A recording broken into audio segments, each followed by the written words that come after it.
It's the Late Fun Guys podcast. I'm Samir. I got my co-host Mark.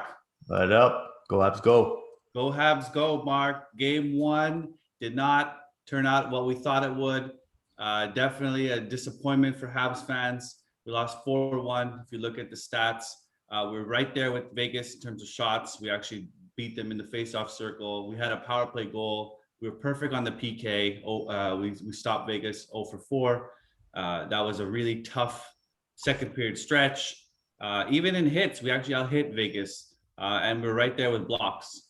So, Mark, there were a bunch of changes to the game.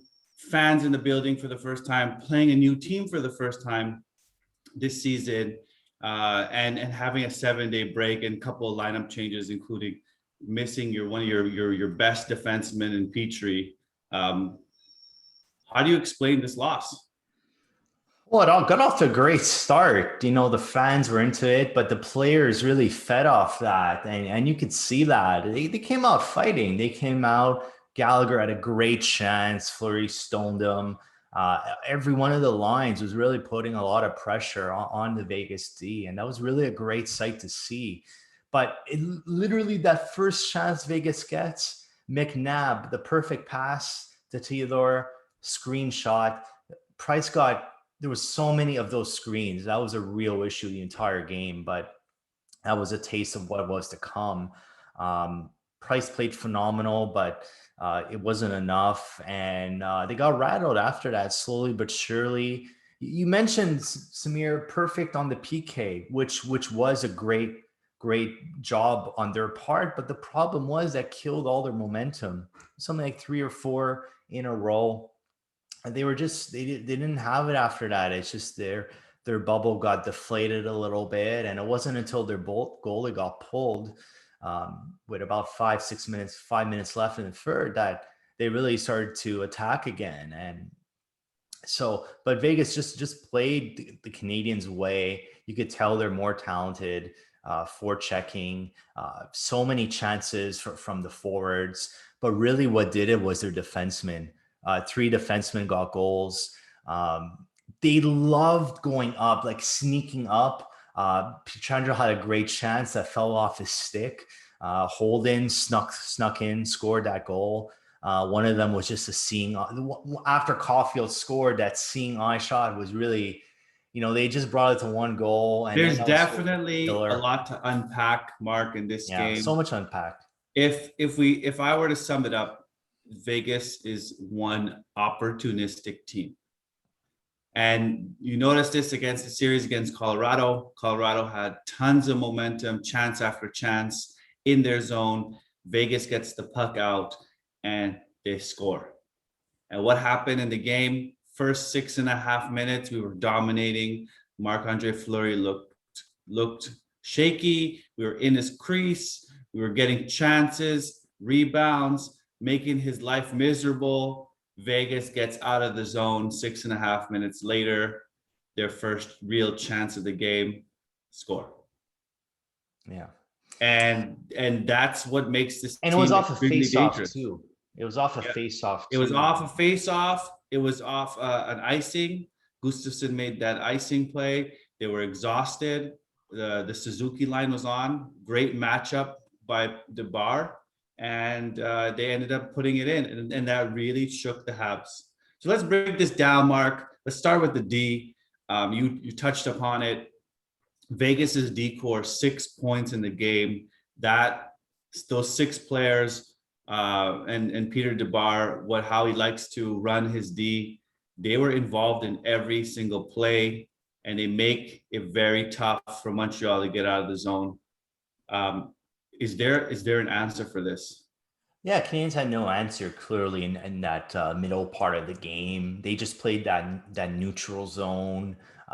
Scott got them stuck there, and what was really evident, especially coming out of the third period, the first 6-7 minutes, there was no shots on net from the Canadiens' perspective, and they just clogged the neutral zone, and Habs had no answer.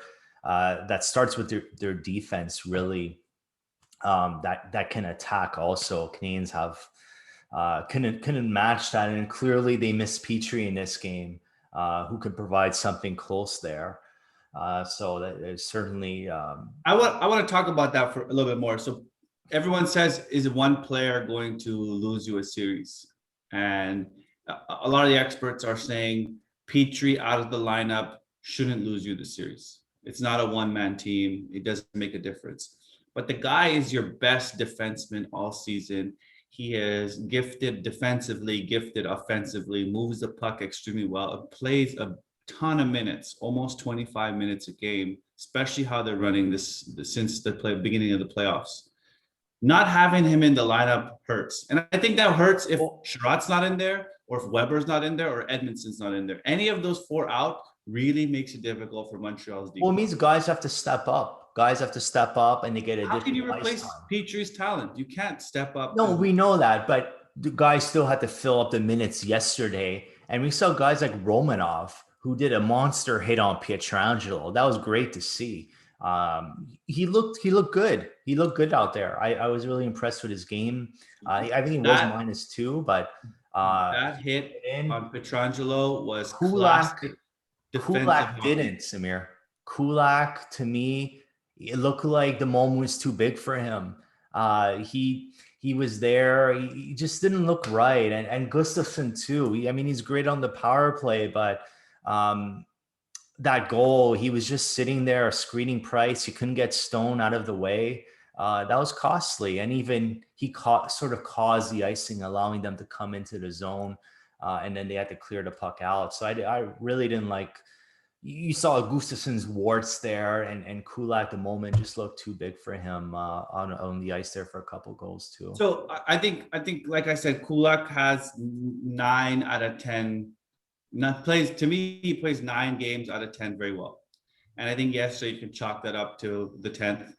He's had a pretty good run in the last little while, minus his scratch, and he did. This is a new team though. You can't compare Winnipeg, Toronto. This is a physical team. Vegas brought it to the Habs last night, and they haven't had that in the whole 13 games they've played so far.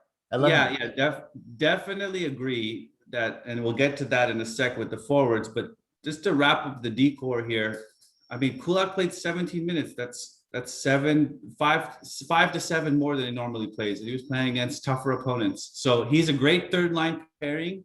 I don't think you can ask him to replace Petrie, and I think that's what we really need. Even with Romanov in the lineup playing, showing that he could make big hits, big plays, momentum swinging hits, but it's just not enough. And I think we'll get to game 2 later on in the segment, but there's some opportunity here to adjust the D. Now, if you look at the forwards, the forward core for Vegas, it seems like they really figured out how to play without center depth and strong center icemen, and their wingers are tough.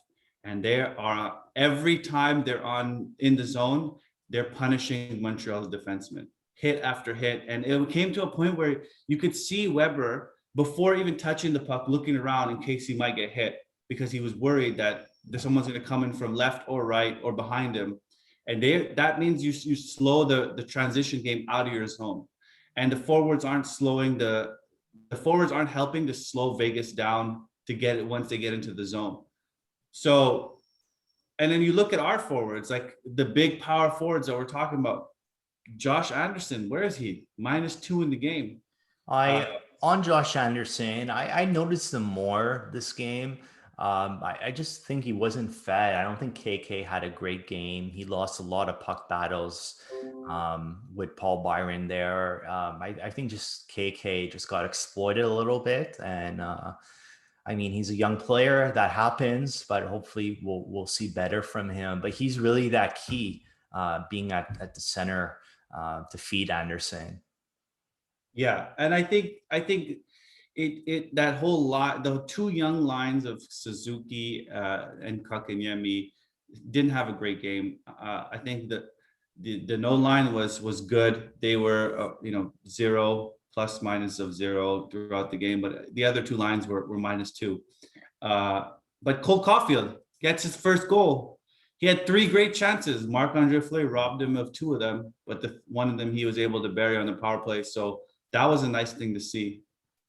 That is great to see, and I think the Habs, I mentioned in the preview, their power play is a strength, and they're going to have to find a way to get more of them because Caulfield is really dynamic, and it's going to be their only way to get an edge is on special teams because we could see how talented Vegas is, and Yeah. also from a fourth line perspective, we have mentioned the Stahl Perry line.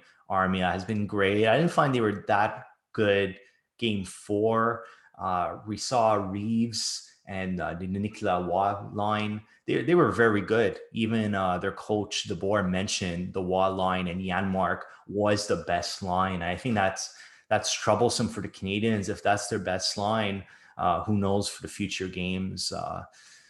It's very tough because that line lacks speed, and Vegas is way faster and able to neutralize Stall. And without Stall in the play, you can't get the cycle game going. And you looked at Perry; he was doing well, but he needs support, and he wasn't getting that. I think Armia was slowed down, was punished in the neutral zone, and same with Stall.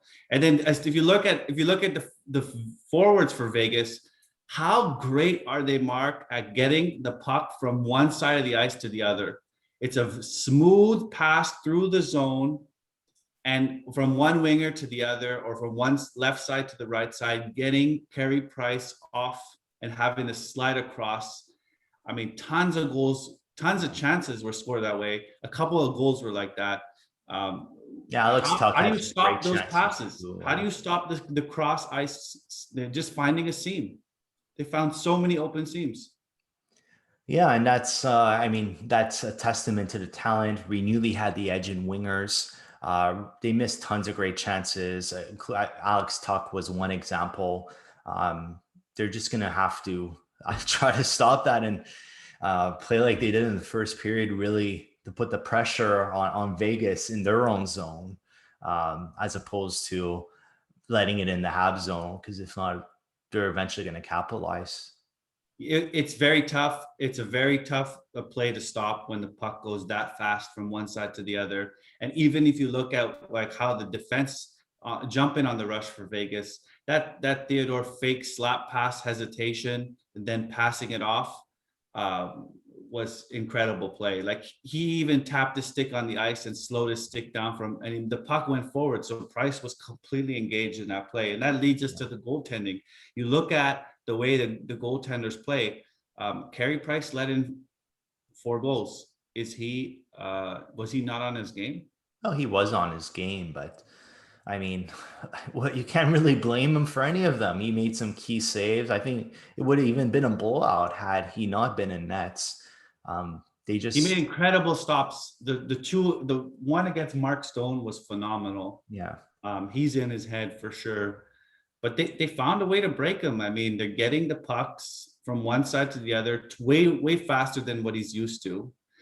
All the shots from the middle of the ice are blocked, or he's able to stop them if he can see them, except for that tip, which was completely impossible to see, the first goal that Vegas scored. So I feel like Price played pretty good, but Marc-Andre Fleury outperformed him.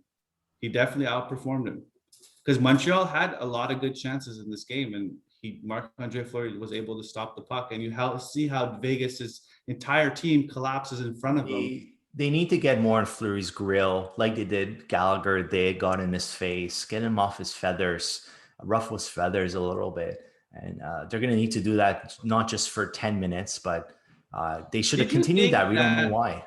Did you We don't know think why that they were using too much energy after the whistles to just get at Vegas's like punches and holds and scrums after the whistles? I felt like they were exerting too much energy into that, especially early on, and it didn't really help them.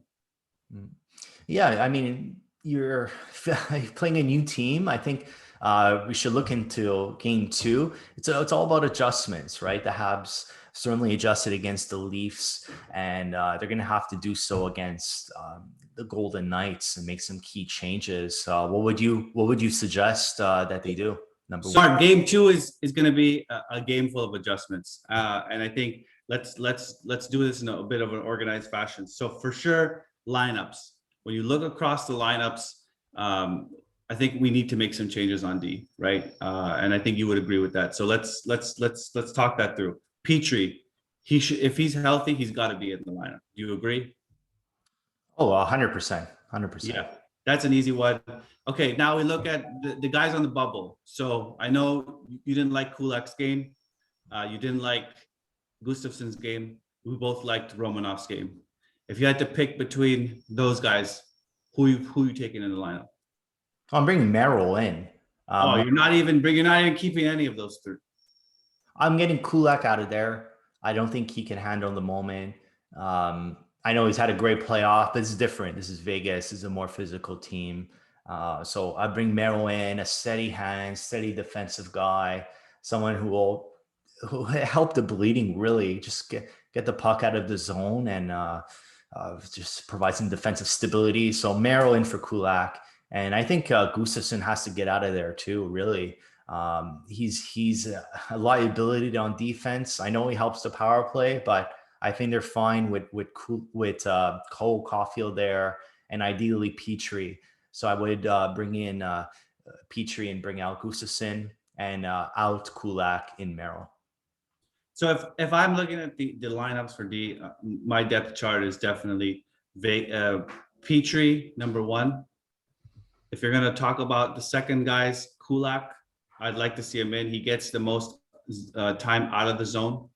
And then definitely Romanov. I think he deserves to be in there. He's been playing phenomenal in opportunities he's been given. And then I would say Merrill. I wouldn't put in anyone else besides that. Yeah.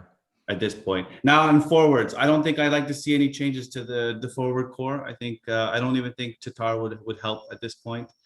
They just need to make some line changes. I think Anderson needs a new line mates. Yeah, we have Jake Evans on the side, Thomas Tatar on the side. I don't know if I'm ready to bring them in yet. I'd like to give KK another chance. I like to give all these guys that they have another chance and just see what happens. But I wouldn't be totally opposed to it too. If Ducharme feels there's adjustments need to be made, it would be nice to see Tatar in though against his former team, see what he could do. I'm sure he'll be hungry.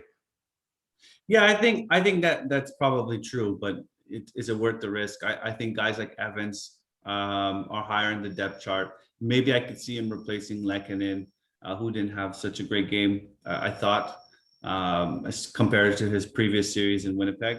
So maybe there's an opportunity there, but yeah, you bring in Evans into onto that Gallagher Danault line, which was together prior to Evans' injury. And you could put Lehkonen lower in the lineup and maybe give someone like a Stahl a break or replace him with Byron. But yeah, Lehkonen is that 12, 13 forward. So he could be the first casualty if there's a change. So Mark, is the Max Pacioretty factor real? He got a couple of chances in the game, got his elbow up questionably high on Sherratt in game one. Is he a factor in this series? And should he have been suspended? He's the potential to be any time. He's a goal scorer, but I thought the Habs did a good job on him. I didn't notice him as much as the other forwards, but in terms of the hit, yeah, it was a shoulder. It felt a little high, but it looked like it hit him in the chest. So I'll give him the benefit of the doubt, but I don't know why that wasn't a penalty. That was clearly interference. Suspension, maybe that's going a little too far, but if they have proof that it hit him in the head, for sure, any headshot, the league has to protect its players. But it looked like from one angle, it looked like the elbow got into the face of Sherratt, which is a headshot in my eyes. But then another angle the hit looked clean. So it's very tough to say from what I saw. But I think they got to get in Pacioretty's face. They really got to get him off his game. And I think they're doing a good job with Stone. I think they can do a better job with Pacioretty. Really make him useless on the ice because that line is pretty effective. And so if you're able to neutralize one of the lines completely, then I think it gets pretty easy after that. But overall, Samir, these forwards are getting, especially defensemen, getting shots on net. And there was 4 or 5 times that Price was he had no idea where the puck was. That tells me that they're putting players in front of the net. Habs got to do the same thing. Screen flurry, And they got to, and then from a Habs perspective, get those guys out of the zone. That's why I think someone like Merrill push those guys out. If Price can see the shot, he'll probably save it. He's that good a goaltender. Well, So the problem, Mark, is like, so I thought we did a good job of getting in front of Fleury. But then you have Vegas collapsing in front of the entire net. So you have to now you have guys preventing Fleury from seeing the puck, but you're not getting the puck to the net from your D. Whereas Vegas's D was getting the puck to the net, and that's why they were very successful. So either we got to block the shots or we got to prevent this cross ice pass, and they were doing a great job of reading the plays. I think that just shows their level of talent. So Mark, and we got a game 2 coming up. Question on everyone's mind: can the Habs come back and win the series? yeah, of course they can. They're gonna have, as Carey Price said in his post game, they got to play like they did in the first period. I think if they do, they have a chance. One thing they can't do though is be trailing, especially when it's by multiple goals. They're not a team designed to come back. They don't have enough firepower compared to Vegas, so they need to somehow stay ahead, like they did on our 7-game winning streak. And then if they do, they're in a better position.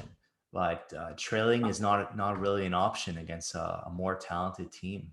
I definitely agree that leading helps their cause. I don't think it's the only way they can win though. And I think it's only game 1. So this is a must win. I think what you talked about the other day was coming back from Vegas, splitting the series 1-1, taking away home ice advantage.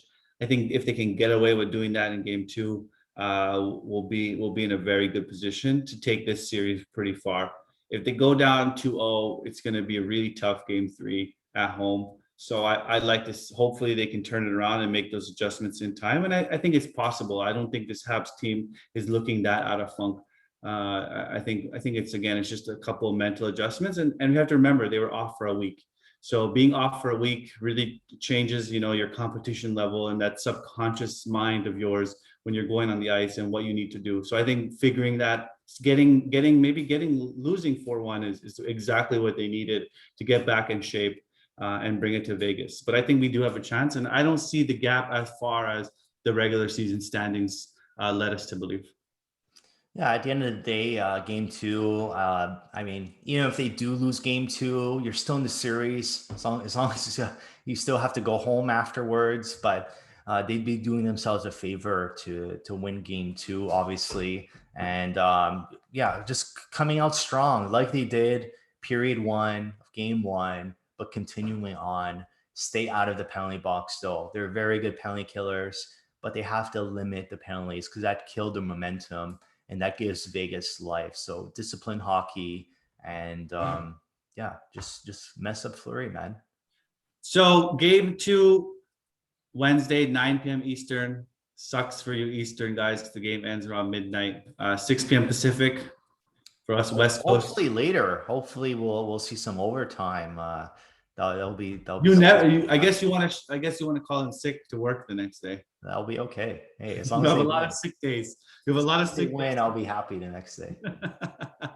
All right, cool. Well, we'll be back, and remember tonight is also the Islanders versus Tampa. Is Tampa going to make a comeback? I think they will. It's must win for Tampa. Hey, this is home. If they go down 0-2 heading to Long Island, that's not good for them. So. I think Tampa shouldn't be too worried. If they go down 0-2, maybe we'll have a discussion next podcast. But until then, go Habs, go. Let's go.